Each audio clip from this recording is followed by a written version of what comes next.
Welcome to the Hotlapper. Today we've got the RUF Yellowbird versus the Porsche 911 Carrera S. Somewhat, they're sort of related. Obviously, it's a tuned Porsche, is the RUF. It's from the 1978, and the Carrera S, it's a modern Carrera S. It's a 911, and even though they're similar and sort of related, they're also worlds apart. What they both share is they're very fun to drive. But the main differences is you've got 1980s technology against modern technology. When the RUF came out, it was record breaking. It's become a legend at the Nurburgring. It had 480 horsepower, but it was very light. Its horsepower per ton is through the roof. The 911 Carrera has got 380 horsepower. And surprisingly, through these corners, the Yellowbird it's in front of the Carrera. So I didn't expect that because the Yellowbird is a very skittish drive. You can relax in the Carrera, it's fine. You can drive fast, it's fine. There's not a problem. But the Yellowbird, it doesn't really matter if you navigate in a corner, braking, accelerating, it can spit you off the road. So you've really got to be on your toes and just always being on edge with anxiety. It does affect the lap time. I'm sure there's more potential this car has, but this is the fastest lap I could get out of it. And these cars, if you watch this, because they're so rear biased and weight, they sort of leave the ground when they come up over a little jump or a hilltop. The Yellowbird, you feel like you could lose it at any point. The Carrera handles it nice. The modern Porsches, they're my favourites, to be honest. They've got so many advantages. They've made the engine in the back work for them. As you can see, look how steady the Porsche is right now. Minimal steering input. It's calm.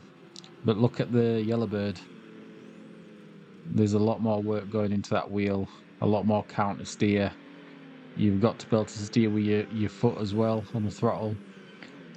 Like I said, it's engaging, but it's dangerous and you're not quite sure how it's going to go. To make this video, I had to do around 12 laps in the Yellowbird. I only had to do 2 in the Carrera 911, so that sort of speaks for itself. On top of the handling issues with the Yellowbird, although I'm pretty sure they were good back in the 80s, you've also got a lack of traction control and ABS.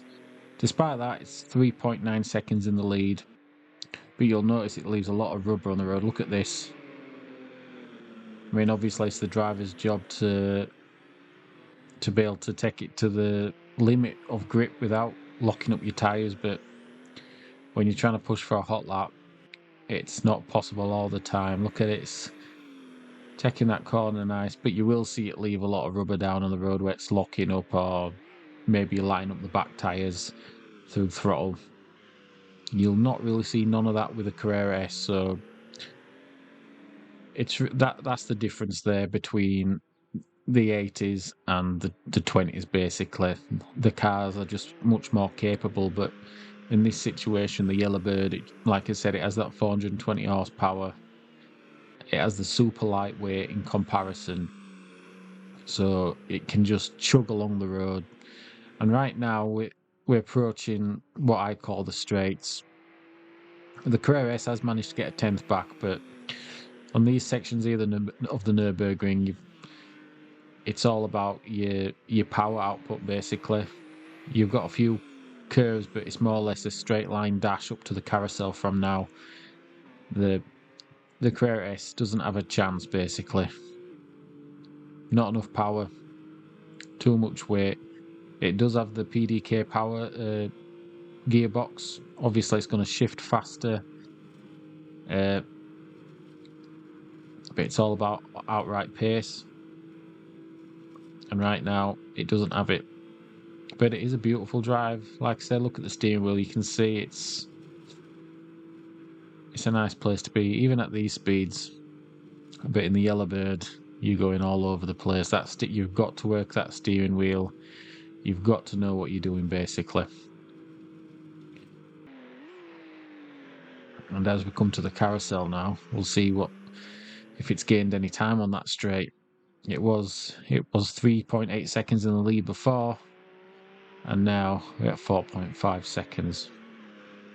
So It's nearly got a second up on it on the straights, and that's the difference. So now we enter the technical part of the Nürburgring, what I call the technical part. That's because we're going up, down, left, right. And you can't really rely on power because there's not really any straights. And it all starts from here, and we're going to the drone cam. And let's take a close look at the Yellowbird. And the way we're driving it is basically I was keeping a margin for error. I'd done plenty of laps at this point, and when you're talking about, let's say, 8 minutes a lap, something like that, it gets very tiring when you mess a lap up in one corner and you've just got to start all over again. But when you do find the limits, I take a few steps back, and that's where I try to stay when I'm driving the Yellowbird. The 911 Carrera S, you can just floor it, you can be rough with it, you can push it to the edge without getting too scared. And you can sort of see it. If we compare the Carrera S now to the Yellowbird, it just looks more at ease. And the thing is, it's still going super quick. The Yellowbird, it's about 5 seconds in front now. The Yellowbird, it's in front, yeah, but you've got to work hard for it. And it's as simple as that. The Carrera S, it's still going super quick. You can see all them tire marks left on the road from the Yellowbird. But yeah, the Carrera S, it's still going super quick.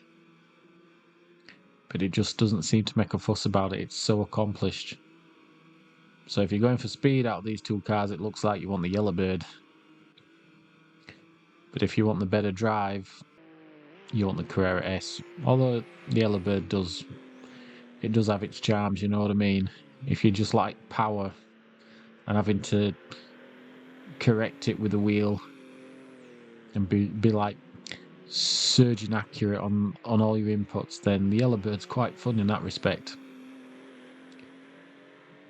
And we're just going around the mini carousel now. We're approaching the straight. The Yellowbird, it's left the Carrera behind now. It's not even in shot. And we approach the start of the straight. Now we are going to do a speed trap at the bridge. So it goes under the gantry here.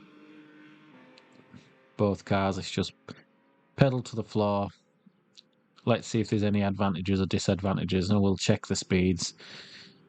And the speed for the Yellowbird, 189 miles an hour. The Carrera S was 173. The main thing to point out here was I had to lift straight after I left under the bridge, whereas the Carrera S I didn't have to lift. So coming down from the bridge, I was actually going quicker in the Carrera S because I didn't have to lift.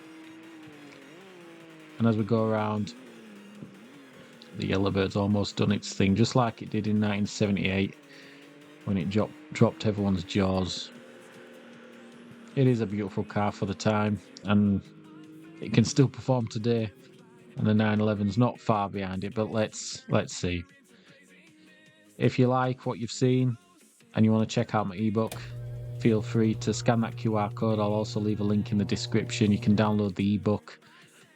And it's a book for beginners to intermediates. You can check out what I've got to say, and maybe it might help with your sim race and get you a bit quicker. But let's go to the leaderboard.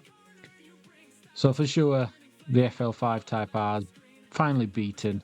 It took a proper super sports car, and the 911 Carrera S came in and it got a 7-minute 58. But the Yellowbird, there you go, 7-minute 52. The Yellowbird is now the quickest car on the Hotlapper leaderboard. And yeah, it what can I say? It earned it outright pace for such an old car. It's a granddaddy, and it set the fastest lap, so you can't knock it really. If you like the video and you want to follow along with the lap times on the leaderboard, feel free to subscribe. You'll get your name on the board back there. As you can see, we've got 80 subscribers at the moment, and if your subscriptions are set to public so I can see them, I'll stick your name on there. You've got the QR code if you do want to check out that ebook, and I'll see you next time.